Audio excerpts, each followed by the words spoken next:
Hi guys, my name is Nihel. Welcome back to my channel. So today's video is a little bit different, and right off the bat I just want to say that this video is scripted. I've never done anything like this before, but I felt like in order for me to say everything in a structured manner, I had to do a script. I'm really nervous because every time I talk about body, image, weight, looks, and as soon as the video gains a little bit of traction, I automatically get hate. But to me, it's a topic that deserves to be talked about, so I'm trying really hard to get over my fears. Today we're going to be exploring the question of why plus size people are underrepresented in the lifestyle category on YouTube.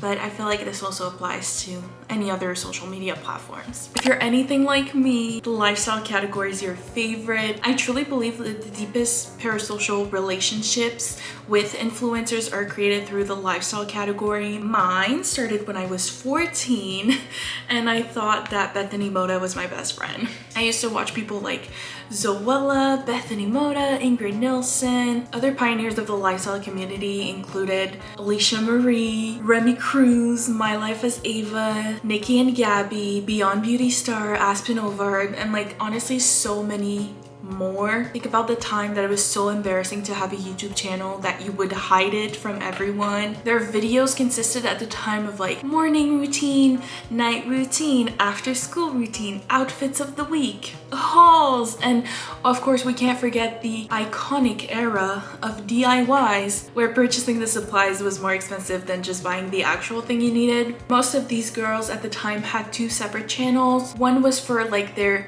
super overproduced, oversaturated content, and the other one was where they vlogged their whereabouts.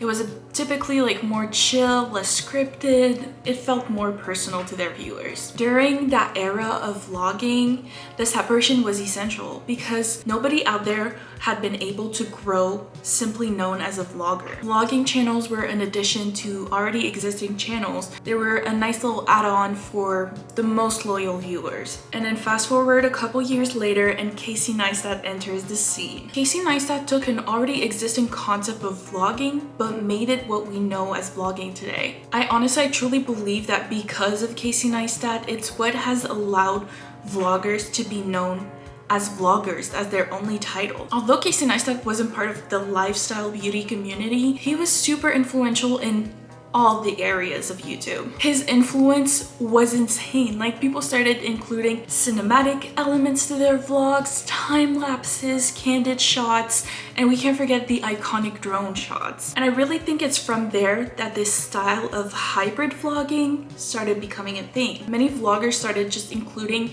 topics of main channel videos, but turned it into something a little more casual, into a vlog. Now, a morning routine, when you look back at Bethany Mota from 2014, was super edited, very professional. As if you search a morning routine nowadays, it's probably gonna be more vlog style. If you look back at the vlogs back in the days of these OG vloggers, honestly, these vlogs were almost unwatchable if you did not know the person previously to watching them. Most of these vlogs included like 90% of talking, maybe 10% of B-roll. It was very straight to the point.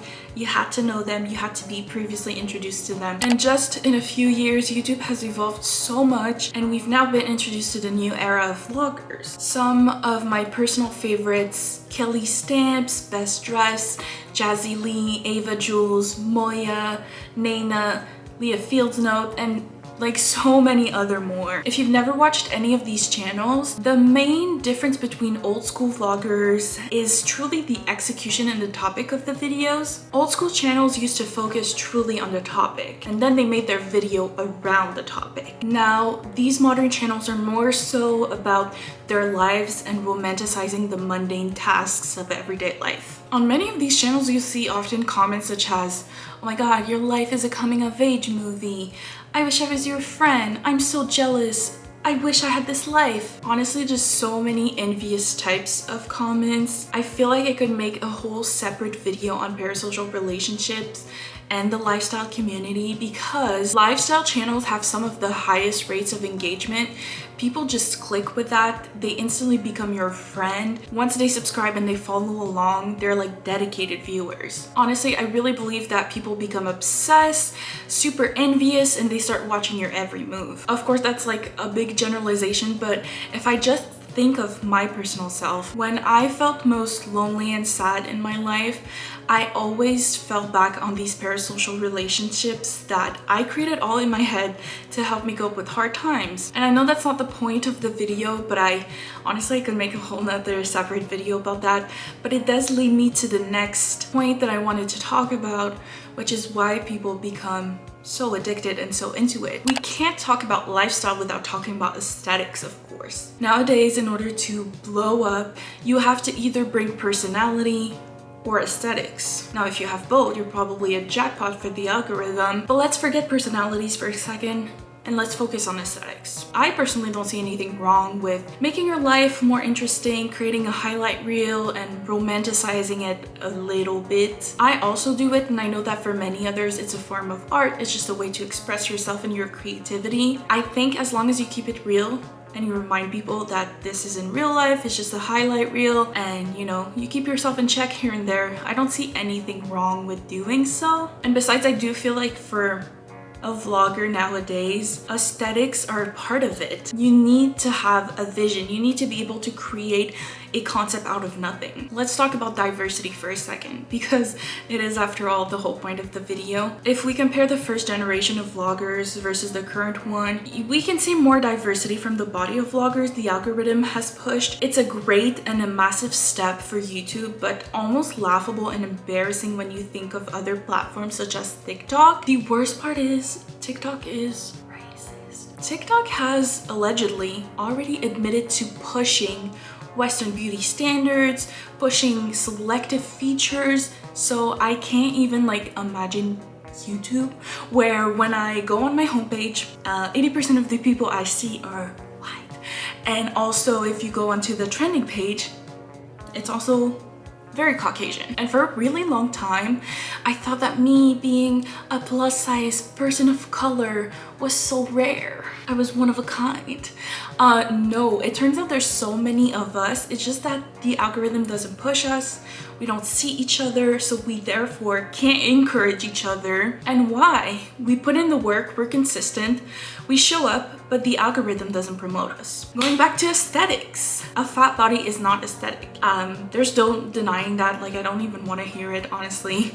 Everybody knows that a fat body makes people uncomfortable. Just with fashion, people have been raising a legitimate question. I've been seeing this trend of like, is this a good outfit or are they just skinny? Because a skinny body is an accessory in itself. If I look back at the first generation of lifestyle YouTubers, Remy Cruz was the only plus size girl that made it. I believe she made it, one, because of personality. Two, I also think that she worked her ass off and endured a lot of abuse and hate that her peers did not have to deal with. And also I think because back in the days, the topics of the videos were more important and the videos revolved around them. Your body wasn't an essential part of the dream you're selling. I've already said it, but people don't like fat people. That's not up for debate. Like, as a fat woman, I'm treated differently every day in the medical field, by service workers, by men, by other girls as well. And the other day I was watching this TikTok of this really beautiful creator. Her name is Remy, and she was talking about how one of her guy friends had been distancing himself from her because she was promoting obesity online for like literally existing and putting on clothes on her body. Like, what piece of garbage even think those things? But to say it, that's a whole nother level. And also, when you're fat, everything becomes suddenly about health. People become health experts. They say they just care about you and they want what's best for you. And you know what? I'm not gonna sit here and say like obesity is healthy. I would never say that, but there's so many other things that aren't healthy that people do that never get criticism over, or rarely get criticism over. Drinking, smoking, vaping, whatever it may be. And I know it's not a competition of like what is the most dangerous, but my point is, if you truly cared about health and well-being, you wouldn't be so selective of the people you target. And these people will say they care about your health, but really they just don't like the way you look. And they'll say they care about your well-being, but it's been proven time and time again that tough love just simply doesn't work and only pushes you backwards. And what these people hate above anything else, it's not just fat people existing, it's fat people enjoying life and doing it flawlessly.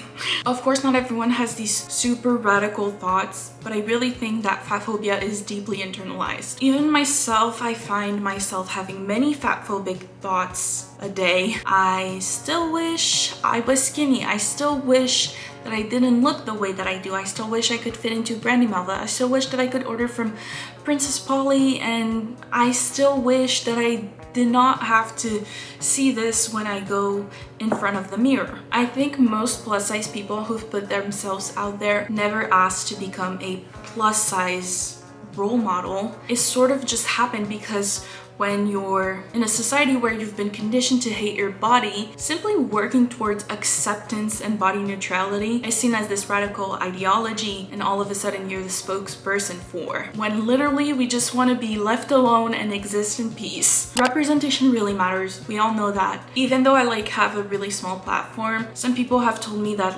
watching me live my life and being the same size as them has brought them comfort and just really has made them feel okay that they're just out there living, existing, and enjoying life. But selfishly, I also want representation for me. It's still not normal in my head. My brain hasn't registered that it's normal for people to look like me because that's not what I see. I want to see other people of my size and bigger sizes live their fabulous lives and thrive, because I still find it triggering for me to edit my own body when I film full body shots, because I'm just so not used to see my body this way, and it's not the body we see in the media we consume. So I think that moving forward and what we can do and learn from all of this is, first of all, the algorithm is a problem itself. As a corporation, YouTube and other social media platforms should absolutely try to get rid of their biases and do some concrete changes, but most likely they will probably turn a blind eye